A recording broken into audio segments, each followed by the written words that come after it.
और ममता जी कैसे हैं आप? मैं बहुत अच्छी हूँ। आप बताइए, आप कैसे हो कीर्ति? मैं बहुत बढ़िया हूँ। कुछ बताइए आप अपने बारे में, आपका जन्म कहाँ पे हुआ है और स्कूलिंग कैसी हुई है और अब तक आप यहाँ तक आए हो तो क्या स्ट्रगल्स आपकी लाइफ में हुए हैं? Being a you know a young lady, तो आपने कुछ लाइफ में स्ट्रगल भी अ, महसूस किए होंगे, दैट वुड मे बी बहुत ज़्यादा हार्मफुल रहे होंगे और वो बहुत लर्निंग्स भी हुई होंगी, तो कुछ बताइए उसके बारे में आप। एक्चुअली मेरा नाम ममता शर्मा है और मैं बहुत बेसिकली बहुत ग्राउंडेड मिडिल क्लास फैमिली से बिलोंग करती हूँ। आप स्टार्टिंग से ही दिल्ली में रही हैं? हाँ जी, मैं ठीक दिल्ली है। में बॉर्न बॉटअप हूँ। और मेरी फैमिली में टोटल 6 मेंबर्स हैं, पापा मम्मी, then I am the eldest one in my family, then 2 sister and 1 brother. हाँ जी। तो स्कूलिंग बहुत अच्छी थी, early age was very nice, like because I was treated like a princess of my father. Okay. तो बहुत अच्छा था, बट एक दौर ऐसा भी आया कि लाइक पापा को उनके खुद के बिजनेस में कुछ क्रैचेस आए, कुछ लॉसेस आए। तो on that time I cross my 12th। So dream था कि मैं एक डॉक्टर बनूं, बट किसी फाइनेंशियल क्रैशेस की वजह से कुछ एजुकेशन भी उतना प्रॉम्प्ट नहीं हुआ। फिर क्रैशेस थे तो मैं उस लाइन को कंटिन्यू नहीं कर पाई। Then after 12th I adopted my job. तो अभी करंटली मैं एक एक्सपोर्ट इंडस्ट्री के अंदर as a senior sales merchandiser work कर रही हूँ। Great. And 6 years I have completed on 28 April. तो 16 years मेरे को काम करते हुए हो गए हैं। 16 years you have yes, experience, because I have started but early आप इतने एज। यंग लगते हैं, आप लगते नहीं हो वो क्या छोटी फिर? हाइट का बेनिफिट है। छोटी हाइट का बेनिफिट और फैमिली का प्यार, और थोड़ा सा खुद का मेंटेनेंस, तो उसके अकॉर्डिंगली इतना नहीं पता लगता। बट लाइफ ऑब्वियसली स्ट्रगलफुल रहती है, because being a middle class person, being a girl, अगर आप 30 क्रॉस करते हो तो life is not that much easy. Because हर कोई आपको ट्रीट करता है कि if you are 30 plus then you are an opportunity, but Right. You are not opportunity for everyone और फॉर एनी वन। तो आपको अपने लिए स्टैंड लेना पड़ता है, फैमिली में भी, कॉर्पोरेट सेक्टर्स में भी, घर के बाहर भी, हर जगह। तो स्ट्रगल तो है ही, शुरू से था, स्कूल में भी था, आज भी है, बट एक कॉन्टिन्यूसली चल रहा है। तो होपफुली स्ट्रगल के साथ चलते चलते लाइफ आगे निकल जाएगी और शायद मे बी किसी स्टेज पे आके स्ट्रगल खत्म हो, लाइफ इंजॉयफुल हो जाए। तो आप इंजॉयफुल को किस तरीके से कंसीडर करके चल रहे हो कि इंजॉयफुल एज अ मतलब एक अच्छा पार्टनर मिल जाना, या फिर आप मतलब आपकी शादी के क्या प्लान है कि आपको किस तरीके का पार्टनर चाहिए, मतलब आपने शादी कुछ का सोचा प्लान है? एक्चुअली की थी, मैं तो चाहती भी नहीं हूँ कि मैं शादी करूँ, टू बी वेरी आज ऑनेस्ट। की जनरेशन ऐसा क्यों चाहती है कि मेरी शादी ना हो? क्योंकि आज के टाइम में कोई भी कमिटमेंट देना नहीं चाहता, क्योंकि इंडिपेंडेंट लड़की को हैंडल करना is not easy for middle class society. अगर टिपिकली आप यूपी वाले कल्चर से बिलोंग करते हो, आपके पेरेंट्स लोअर मिडिल क्लास है, then you are a little bit middle class, तो इस फैमिली में आपको being a working women, it's very hard to manage, because everybody will say before marriage कि आप जो भी करो हमें दिक्कत नहीं है। बट बाद में दिक्कत होती ही है, क्योंकि वो आपको बोलेंगे कि आप जॉब करो, हमें कोई फ़र्क नहीं पड़ता, बट सुबह का खाना बना कर जाओ, लंच रख के जाओ, रात को आओ, डिनर बनाओ, उसके बाद सब जाओ। तो एक मोमेंट पे आके शुरू में लगता है कि सब इजी होता होगा, बट कहीं ना कहीं आके आप भी थकते हो, और वो थकान फिजिकली नहीं मेंटली होती है। तो एक वो चैलेंज है। But definitely I will go with the shaadi, because okay. Just for the peace of my parents, ताकि उनको लगे कि उनकी जो एक सोशल रिस्पॉन्सिबिलिटी है उससे वो फ्री हो गए हैं। तो पार्टनर के बारे में there is no mind making कि कैसा हो कैसा ना हो, बिकॉज आप जो चाहते हो आपको कभी मिलता नहीं है। और अगर आप एक्सपेक्टेशन के साथ में जाओगे तो life will be very harsh and very hard होगी। तो बेटर है कि जो भी मिल जाए उसके साथ ढल जाओ, तो वो ज़्यादा बेटर है। तो आपने एक्सपेक्टेशंस क्या लगा रखी है, मतलब are your parents ready for your love marriage और नॉट, कि आप अगर आगे जाके उनको बोलते हो या फिर आपको कोई ऐसा बंदा मिल जाता है जो कमिटमेंट देने को तैयार है, तो will they be ready? Definitely, but parents की दो कंडीशन है कि एक कास्ट का बैरियर है कि उसके बियॉन्ड ना जाए। तो वो कास्ट ऑब्वियसली मैं यहाँ पे डिस्क्लोज नहीं करूँगी, because I respect every religion, every caste. तो अगर वो कास्ट और रिलीजन के दायरे में होगा then parents will appreciate that, but अगर उसके बियॉन्ड होगा then I am okay with the arrange marriage. और वैसे भी मैं एज के जिस स्टेज पे हूँ तो वहाँ पे लव मैरिज वाला तो चैप्टर इज ऑलमोस्ट क्लोज। तो arrange marriage is always open and open.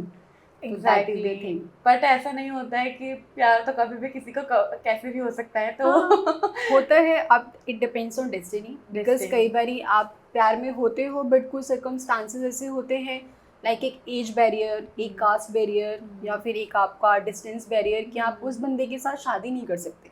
Like क्योंकि शादी एक long life like till the last breath वाली कमिटमेंट है। तो एक शादी के लिए आप अपनी फैमिली को डिसअपॉइंट नहीं कर सकती। लाइक अगर कभी आपका एक प्रपोजल है from your side, from any other partner side, और अगर आपको कोई भी एक बैरियर है, चाहे वो एज का है, कास्ट का है, रिलीजन का है, एनीथिंग, और अगर आपके दोनों में से किसी भी एक फैमिली एग्री नहीं करती, then I think you should quite back. क्योंकि आप अगर अपनी फैमिली को लाइक दुखी करके शादी करते हो तो I think that is not good. Because जो पेरेंट्स आपको पैदा कर रहे हैं, पाल रहे हैं, पोस रहे हैं, फिर आपको एक वो लिबर्टी दे रहे हैं कि आप घर से बाहर निकल के जॉब करो, फिर एक किसी पार्टनर के लिए लाइक उनको डिच करके जाना, तो इट्स नॉट गुड। अगर सब कुछ खुशी से हो जाए, अगर एज डिफरेंस भी एक्सेप्टेड है, कास्ट भी डिफरेंस लाइक एक्सेप्टेड है, तो फिर कोई दिक्कत ही नहीं है। बट ऐसा होता बहुत रेयर है। कहना इज़ वेरी इजी बट करना इज़ वेरी टफ। तो ममता जी ये बताइए कि कभी आपकी लाइफ में कोई ऐसा इंसिडेंट हुआ है कि आपको कुछ ऐसी चीज़ें फेस करनी पड़ी हैं जो आपके लिए बहुत डिफ़िकल्ट है आपके घर वालों के साथ शेयर करना, बट समहाउ आपको वो मन ही मन खाए जा रही है, एक्सेप्ट करनी ही है। आई नो आप वो कैमरे पे के आगे शेयर नहीं कर सकते हो क्या, बट वो फीलिंग। Yes yes always. क्योंकि ये एक कुछ ऐसा नहीं है कि like it not depends on like life partner, ये कोई आपके लाइफ पार्टनर के ऊपर डिपेंड नहीं करता। हाँ, आपका डेली का दिन 24 घंटों में डिवाइडेड है। हाँ, 24 घंटे उसके आगे सर्टेन मिनट्स में डिवाइडेड है, then Right. Second, then fraction of seconds के अंदर। तो आपके 24 घंटे में डेली कुछ ना कुछ ऐसा मोमेंट आता ही है कि आप इमोशनली ब्रेकडाउन हो जाते हो, लेकिन आप वो किसी से शेयर नहीं कर सकते। बिकॉज आपकी लाइफ में एक पर्सन ऐसा होता है जिसके साथ आप शेयर कर सकते हो, that may be any one. और मोस्टली ऐसा होता है कि अगर मैं फीमेल हूँ तो लाइक मेरा मेल बेस्ट फ्रेंड होगा, मेरा मेल फ्रेंड होगा। बट आपको पता है कि आपका लाइफ इज़ बिजी, उसका लाइफ इज़ ऑल्सो बिजी, तो आप अपनी परेशानियों के लिए उस बंदे को हर टाइम कॉल करके डिस्टर्ब नहीं कर सकते। Right. क्योंकि मे बी वो कहीं अपने सर्कल में बैठा हुआ है या कहीं वो अपने काम में ऑक्यूपाइड है। और एक एज के बाद ना आपके जो पेरेंट्स हैं वो आपके बच्चे बन जाते हैं। तो वो आपको एक वो प्रोसेस रिवर्स में आता है कि जो पेरेंट्स पहले आपका ध्यान रखना है, फिर आपको उनका ध्यान रखना है। और वो ध्यान रखना ये नहीं कि हम उनको फाइनेंशियली फीड कर सकते हैं, लाइक किसी भी बच्चे की औकात नहीं है कि वो अपने माँ बाप को पाल पाए, लेकिन आप इमोशनली हर्ट नहीं कर सकते। तो बहुत सारी चीज़ें ऐसी हैं जो आपको अपने दिल के अंदर दबा के रात को सोनी पड़ती हैं। कई बार अगर आपकी रात को आँख खुलती है, देन आप अकेले में रोते भी हो, और आप ट्राई करते हो कि जब आप रो तो आपकी आवाज़ ना आए, ताकि आपके सराउंडिंग जो लोग हैं वो ये ना पूछे कि तुम्हें क्या हो गया है। क्योंकि आप जो फील कर रहे हो वो आप किसी को एक्सप्लेन भी नहीं कर सकते। और जिसको एक्सप्लेन कर सकते हो उसको आप बता नहीं सकते। तो ऐसा ऑलवेज होता है। ऑफिशियल करियर भी हो सकता है, आप कभी रास्ते में आए तो एक नर्वस ब्रेकडाउन हो सकता है, इमोशनल ब्रेकडाउन हो सकता है। और कई बार बीइंग अ गर्ल आप दुखी हो फॉर नो रीज़न, मतलब आपको यही नहीं पता कि रीज़न है क्या। आपसे कोई पूछेगा भी ना, even your favourite person will ask you कि why are you upset, you can't tell them reason, because आपको खुद भी नहीं पता कि रीजन क्या है। उस टाइम पे बस आपको लगता है कि कोई आपकी स्टुपिडिटी को जस्ट बैठ के सुन सके, आपको कोई सलाह ना दे, कोई मशवरा ना दे, सिर्फ वो आपको उस टाइम पे आप जो भी बोल रहे हो ना वो पीसफुली जस्ट सुने और उसको एक्नॉलेज कर दे कि हाँ तो बिल्कुल सही कह रही है। एग्जैक्टली। तो कभी आपके साथ ऐसा हुआ है कि आप ये चीज़ एक्सपेक्ट करते हो सामने वाले से? ऑलवेज होता है, आप एक्सपेक्ट भी करते हो। कई बार आपको लगता है कि मुझे किसी को बताना ना पड़े, उस टाइम पे कोई आके खुद मुझसे पूछ ले। और मैंने पर्सनली ये फील किया कि अगर आपको अपना मन हल्का करना है ना, तो सबसे बेस्ट होता है एक स्ट्रेंजर जो आपको ना जानते हो, आप उसको ना जानते हो। लाइक अगर आपको कोई एक ऐसा बंदा मिला ना, लाइक आप लॉन्ग डिस्टेंस में जा रहे हो तो साथ में आपकी कम्युनिकेशन स्टार्ट हुई, आपके साथ में कोई नेक्स्ट चेयर पे बैठा हुआ है, तो आपको नहीं पता कि उस जर्नी के बाद वो कहाँ होगा, उसको नहीं पता कि आप कहाँ होंगे। तो आप जो भी उससे डिस्कस करोगे ना, वो आपकी बातों को जस्ट सुनेगा, वो आपको सलाह भी नहीं देगा, क्योंकि उसको पता ही नहीं कि आपका बैकग्राउंड क्या है और फॉरवर्ड क्या है। तो आपको they will be no suggestion, तो आप अपना मन में हल्का कर सकते हो। तो अगर आपकी लाइफ में एक वैसा पर्सन है ना, चाहे वो फैमिली से है, फ्रेंड सर्कल से है, इट्स मेल बेस्ट फ्रेंड और एनीवन, कि जो आपकी लाइफ में उस मोमेंट में एज अ स्ट्रेंजर लाइक आपको कंफर्टेबल फील करा सके, तो वो बहुत अच्छा होता है। एंड आई एम थैंकफुल कि I have 2-3 person like that in my life, जो मेरे को एज अ स्ट्रेंजर सुनते हैं। जब लाइक मेरा जो भी अग्रेशन है, then I Campal on them कि नहीं अब तुम सुनो, मुझे बस सुनाना है, और वो सुनते हैं। So I am lucky to have those 2-3 people in my life. That's great. God में बिलीव करते हैं आप? Too much. तो कभी आपको ऐसा फील नहीं हुआ कि अब बहुत ज़्यादा हो गया है, अब तो ठीक है, इस चीज़ के साथ हम आगे बढ़ते हैं कि जो भी होता है अच्छे के लिए होता है, क्योंकि हम अपने मन को समाओ ये कह के मनाते ही हैं। फॉर एग्जांपल अगर बात की जाए, आपका कुछ बहुत फेवरेट चीज़ है, या फिर आप बीमार हो रहे हो, या फिर आप के मतलब घर में कुछ ऐसी ट्रेजेडी हो गई है जिसको साथ आप मूव ऑन ही नहीं कर सकते हो, बट समहाउ जो सोसाइटी है या फिर तुम्हारे बहुत नियर डियर वंस हैं वो यही कहते हैं कि ठीक है, बीमार था बेचारा, चला गया, या फिर कोई नहीं दोबारा हो जाएगा, या फिर क्या हो गया, ठीक है ना, एक्सेप्ट करो और आगे बढ़ो। क्या ये चीज़ बहुत ईजी है? इजी नहीं है, लेकिन हमारे पास कोई चॉइस भी नहीं है। तो क्योंकि जैसे कि आपने कहा कि क्या आप गॉड में बिलीव करते हो, तो क्या हम बिलीव करते हैं कि हमारे सराउंडिंग ऑक्सीजन है? हम सिर्फ बिलीव कर सकते हैं, हमने देखा नहीं है, हमें नहीं पता कि oxygen is solid, it's white, it transparent, but उसके बिना वी आर नथिंग।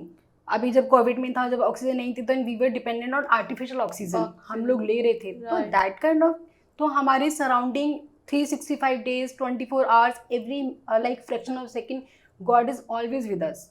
तो हम जो करते हैं बहुत बार किया है। आप इवन मुझे लगता है कि करेंगे कि मतलब क्या किस तरीके से आपने फील किया है, क्योंकि मैंने कभी नहीं फील किया। मैं आज आपको बताती हूँ, लाइक तो मेरे घर से मेरी सिस्टर का कॉल आया कि डॉक्टर ने बोला है कि पापा के सर्वाइविंग के chance is almost 0 and nothing can be done.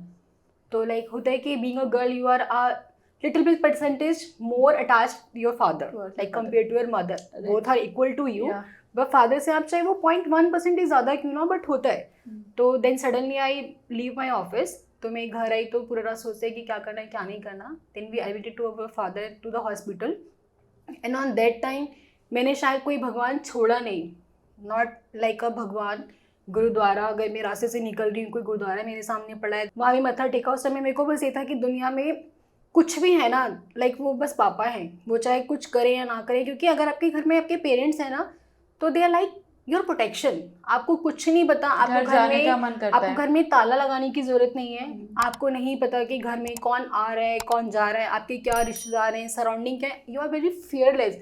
आप रात को सुकून से सो सकते हो ये सोच के कि आपके घर में आपके पेरेंट्स हैं, कि रात को कोई इमरजेंसी होगी, कोई गेट पे नॉक करेगा तो your parents are there to unlock the door. तो हम लोग जब पापा को लेके गए तो पापा का जो ब्लड लेवल है दैट वाज ओनली 2 और 3, but my father survive from that injury and touchwood today he is recovered. तो उस टाइम पे लगा था कि हाँ गॉड है। और लाइफ में ऐसे बहुत सारे मोमेंट आते हैं, जैसे आपने कहा कि हमें लगता है कि लोग बोलते हैं जो होता है अच्छे के लिए होता है, कई बार हमें भी लगता है कि ये जो हुआ है ये शायद अच्छे के लिए नहीं हुआ, क्योंकि इसके पीछे कोई भी अच्छा नहीं है। वो आई एक्सेप्टेड कि हमें लगता है कि ये अच्छा नहीं है और वो होता भी नहीं है, लेकिन आप कुछ कर नहीं सकते क्योंकि गॉड के प्लान के आगे वी आर नथिंग, क्योंकि हमारे को सर्वाइव करने के अलावा कोई ऑप्शन ही नहीं है। और भगवान ने एक बहुत अच्छी चीज़ क्रिएट की है, लाइक हम इंग्लिश में मूव ऑन बोलते हैं, उनकी भाषा में होता है कि वो हमारे को हिम्मत देते हैं कि उस परेशानी से हम निकल पाते हैं। तो आप देखोगे तो किधर टाइम बीइंग महीना 2 महीना साल 2 साल या उससे ज़्यादा टाइम में आप खुद को ना इतना स्ट्रॉन्ग बना लेते हो कि आप पुरानी चीज़ों से सीख करके ओवरकम करते हो, तो you are very strong person. Life का अगर आपकी जॉब का कोई लाइक अगर इंसिडेंट है, कोई आपको डिफ़िकल्टीज़ है, तो आप अगर खुद को 10 साल बाद देखोगे ना तो आपको लगेगा यार कि उस टाइम शायद ये नहीं हुआ होता ना, अगर उसने मेरे को नहीं तोड़ा होता अंदर से इमोशनली मेंटली, तो शायद मैं इतनी स्ट्रॉन्ग ना होती। एग्रीड। तो ये बहुत एक स्ट्रॉन्ग पॉइंट है कि आप चाहो या ना चाहो, लेकिन अगर दुख आपको भगवान ने दिया है ना तो उसको हील करने की पावर भी आपको उधर से ही मिलती है। और वो 2-4 लोग जो आपके सराउंडिंग होते हैं जो आपको कभी लोनली फील कराते नहीं है, वो 2-4 लोग आपकी फैमिली हो सकते हैं, आपके फ्रेंड हो सकते हैं, आपके नेबर, कई बार आपसे छोटा बच्चा भी हो सकता है। तो दैट मे बी एनीथिंग और anyone, but this is the strongest power कि we should believe in God. मैं नहीं कह रही कि आप 24 घंटे भगवान के आगे मत्था टेक के बैठे रहो या आपके आगे खाने की प्लेट रखी हुई, आप खाना मत खाओ कि भगवान है तो बाइट मेरे सेल्फ मुंह के अंदर जाएगी। आप बिलीव करो कि भगवान है तो खाना मेरे सामने है, अब इसको खाने का कर्म मेरे को करना है। तो दैट इज ऑलवेज की आपको अपने हाथ पैर तो चलाने पड़ेंगे ना, हाथ पैर चलाने पड़ेंगे, और अपनी तरफ से कोशिश करो कि अपनी समझ के दायरे के अंदर आप कुछ गलत ना करो। बाकी तो नोबडी इज 100% परफेक्ट। आप कब अच्छाई में क्या गलत करते हो तो किसी को पता नहीं लगता। एग्जैक्टली। कभी ऐसा हुआ है कि आपको बटरफ्लाइज हुई हो, बटरफ्लाइज चल रही हैं आपके पेट में? जैसे कभी ऐसा होता है कि आपका कोई क्रश होता है और मतलब मे बी आपके ऑफिस में कोई क्रश हो और वो स्टे कर रहा हो, मतलब काम ज़्यादा हो और फॉर एनी रीज़न आप भी बोलो कि चलो ठीक है मेरे पास आज काम ज़्यादा है, मैं भी रुक जाती। कभी कुछ ऐसी बटरफ्लाईज आई हैं आपके पेट में? मेरी इंडस्ट्री में तो ऐसे कोई मेरे को मिले नहीं जिसको देखे, बट सारे अंकल टाइप ही मिलते हैं तो मुझे लगते हैं यार आप रुको मैं तो जा रही हूँ। जब आप अपने बीमार पेरेंट्स को देखते हो, या फिर मैं कहती हूँ भगवान हर किसी को स्वस्थ रखे, बट वो फेस आता ही है, हर किसी के लाइफ में आता है, तो उस तरीके से कैसे डील करते हो आपकी, मतलब कैसे होगा आगे, मतलब क्या होगा? मेरे पापा बीमार थे तो मेरे लिए थोड़ा सा डिफ़िकल्ट हो जाता था उनसे डील करना, क्योंकि मैंने कभी उनको देखा नहीं उस जोन में कि मैं उनको बोल रही हूँ कि पापा आप ये खा लो, कि वो हमेशा हमें बोलते थे कि पापा ये खा लो, बेटा ये खा लो, ये कर लो, कुछ लाना है बाहर से। बट एक टाइम वो आ गया था कि हम अपने पापा को बोल रहे थे आपके लिए सूप ला दें, आपके लिए कर दें, एंड हमें उनकी आंखों में ये चीज़ दिखाई दी थी कि वो ये बोल रहे थे कि तुम हमारे लिए इतना परेशान मत हो। तो वो सिचुएशन आपकी लाइफ में कभी आई है और आपने उस चीज़ को कैसे डील किया? आप कैसे, जैसे कि लाइक पेरेंट्स, मैंने बताया कि पापा लास्ट टाइम बीमार थे, हॉस्पिटलाइज थे, तो पापा को हमें 10 to 12 यूनिट ब्लड देना था। तो उस टाइम पे पापा की आंखों में ये था कि जो मेरे को करना चाहिए, लाइक मैं मेरे बच्चों को ब्लड दूँ, मेरे बच्चे मुझे दे रहे हैं, तो ये बहुत नॉर्मल है, एक ह्यूमन बीइंग नेचर है कि मैंने कहा ना कि एक वो रिवर्स प्रोसेस आता है कि एक टाइम के बाद you become a parent mentally and your parent become your child emotionally. तो वो जब रिवर्स प्रोसेस आता है तो कहीं ना कहीं आप भी नर्वस ब्रेकडाउन फील करते हो, बिकॉज आपको पता है कि अगर मैंने 36 साल इनके साथ अब तक निकाल दिए तो आगे के 36 नहीं निकलेंगे। तो ये प्रैक्टिकली आपको पता है कि एक दिन आपको अकेले रहना है, लेकिन you are not emotionally like committed कि हाँ वो मोमेंट आप फेस करो। तो इसलिए जब तक आपके साथ में है अपना 100% दीजिए। पेरेंट्स को भगवान नहीं मान सकते, आई एग्री कि लाइक हम बहुत यंग जनरेशन के बच्चे हैं जहाँ पे हम भगवान को भगवान नहीं मानते। exactly. तो पेरेंट्स को भगवान हम क्या ही मानेंगे, but treat them as a human being. आप उन्हें इंसान तो मान सकते हो, तो उन्हें इंसान मान के ट्रीट कीजिए। और ये सोचो कि अगर मैं इस एज पे जब आऊँगी या अगर मेरे को किसी ने गलत ट्रीट किया तो मुझे कैसा फील होगा। तो ultimately Karma always hit back.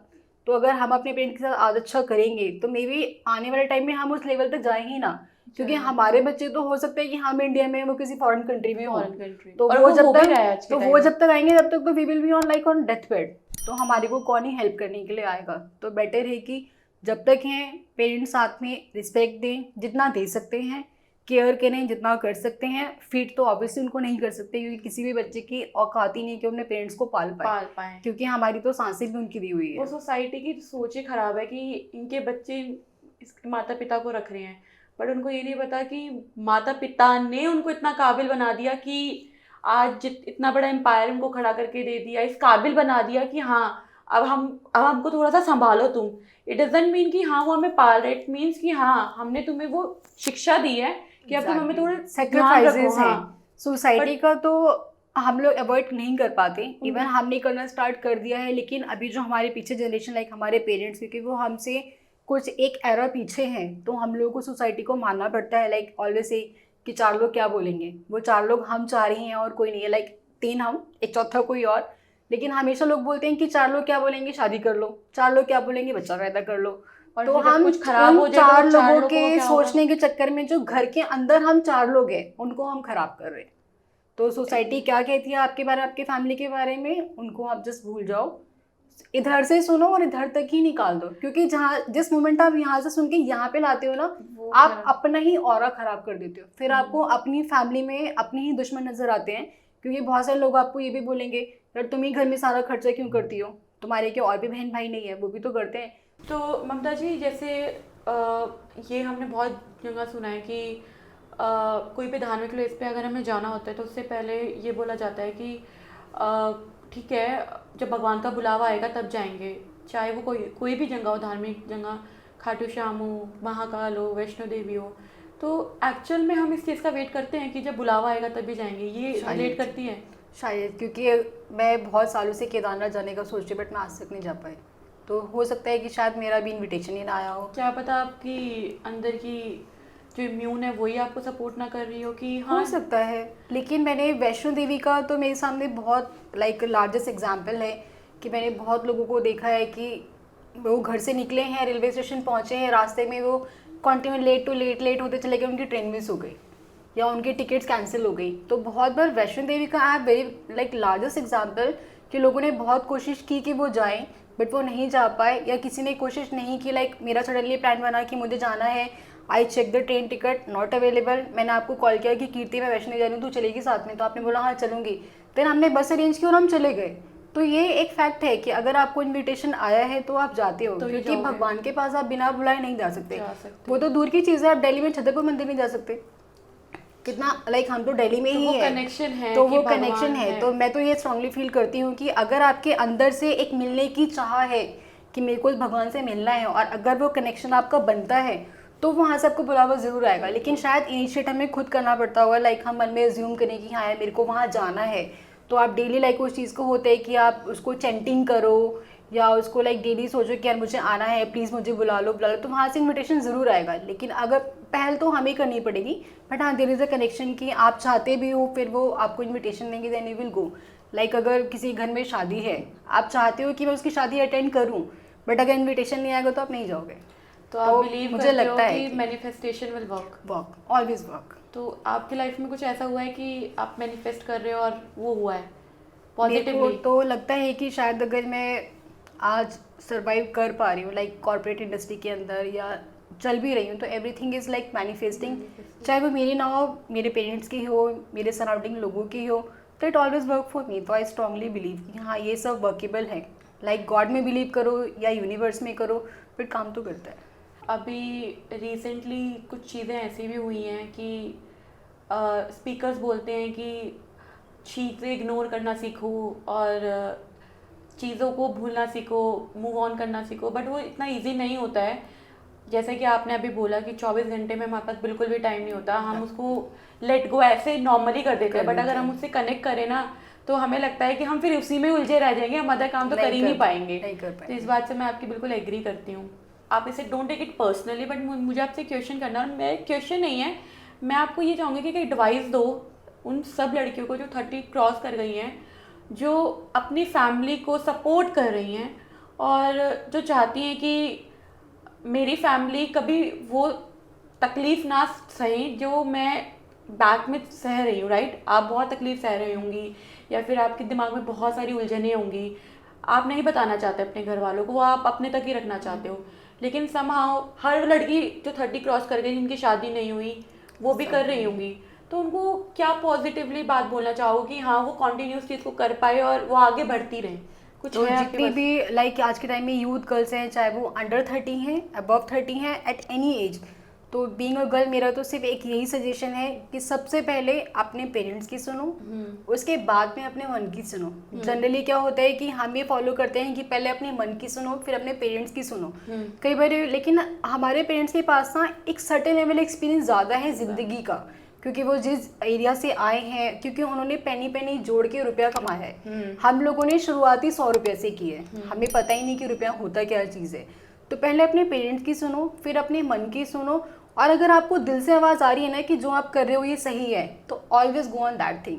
Like मैंने एक बार सुष्मिता सेन का वो सुना था, she was on stage and she was giving some speech, तो उन्होंने बोला कि अगर आपके सामने 2 चॉइसेस हैं, इधर येस इधर नो, इधर दिस और दैट, आप क्विकली एक चूज़ कर लो। ठीक है, सही है गलत है अच्छा बुरा होगा टाइम के साथ पता लगेगा, लेकिन विद द एक्सपीरियंस ना आप सिर्फ सही ही चूज़ करोगे।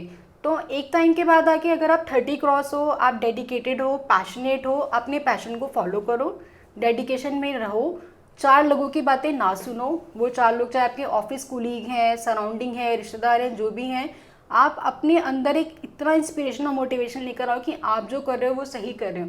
और कुछ भी गलत करने से पहले ना आपके भाई बहन तो ऑन सेकेंडरी थिंग, बिकॉज एक टाइम एक एरा के बाद ना आपके जो बहन भाई है वो आपके रिलेटिव्स बन जाते हैं। मतलब चाहे आप शादी करो या शादी ना करो, क्योंकि आप सबके घर अलग अलग हो जाते हैं, प्रायोरिटीज़ अलग हैं, फिर सबके हर बहन भाई का लाइक अपना एक इन लॉज का साइड हो गया या उनका अपना अलग फ्रेंड सर्कल है, ऑफिस जोन है, सब कुछ अलग है। तो आप कभी कभी मिलते हो, आपको मिलने के लिए भी कॉल करना पड़ता है कि मैं तेरे घर आऊँगी, तू घर पर अवेलेबल है या तू कहीं जा रहा है कहीं जा रही है, वो होगा। लेकिन उस मोमेंट पे भी ना your parents will be always available for you. अगर आप उनको कॉल करोगे तो वो बोलेंगे हाँ तू आ जाना, या हम आ जाते हैं। हाँ। तो आप अपने पैशन को फॉलो करो, राइट पैशन को फॉलो करो, जो पहनना है जो करना है करो, बट चीज़ों को और सिचुएशन को देख के कि आप कहाँ जा रहे हो, वहाँ पे आपको क्या बोलना है, वो थोड़ा सा कंट्रोल करो। और ज़्यादातर बिलीव करो कि जहाँ पे भी आपको लगता है ना कि आपका साइलेंस काम कर सकता है, साइलेंस को फॉलो करो। हर जगह आर्ग्यूमेंट करने की या अपने चीज़ों को एक्सप्रेस करने की ज़रूरत नहीं है। और सबसे की चीज़ मेरे को लगता है कि आप अपने एक्सप्रेशन, अपनी स्ट्रेंथ और अपनी वीकनेस हर किसी को मत बताओ। ममता जी, आपसे बात करके मुझे बहुत अच्छा लगा। आपने अपने पर्सनल लाइफ के एक्सपीरियंसेस हमारे साथ शेयर करे हैं, जो कि हर कोई नहीं करता है, कंफर्टेबल नहीं होता है। बट कुछ ऐसा एक्सपीरियंस है जो आप हमसे शेयर करना चाहते हो, या फिर मतलब आपने कभी वो फील किया हो लेकिन कभी आपने वो शेयर नहीं किया हो किसी के आगे? अगर आप कंफर्टेबल हो, आप शेयर करना चाहते हो तो प्लीज़ करिए।